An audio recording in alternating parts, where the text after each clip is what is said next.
Hey everyone, welcome back. If you want to add SMS or voice calling features to your C# applications, Twilio is the industry standard. Today I'm showing you exactly how to install and set it up inside Visual Studio so you can start sending messages in minutes. Let's get right to it. First, you need to make sure you have both Visual Studio and the .NET framework installed on your computer. If you don't have them yet, you can easily grab the installer straight from the official Microsoft website.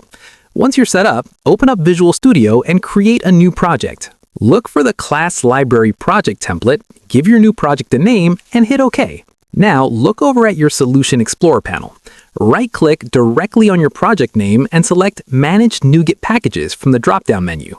In the window that opens, click on the Browse tab and type in Twilio into the search bar. Find the official Twilio package in the results and click Install. After the installation finishes, it's time to write some code. At the very top of your C# file, you need to add your using statement for Twilio. To actually connect to the service, you also need your Twilio account SID and auth token. You can find both of these by logging into your Twilio console online. You can securely save these credentials as environment variables or drop them right into your code for testing.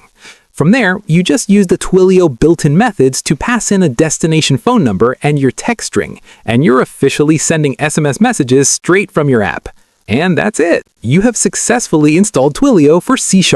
If this quick guide helped you out today, please give the video a thumbs up and subscribe for more straight-to-the-point tech tutorials.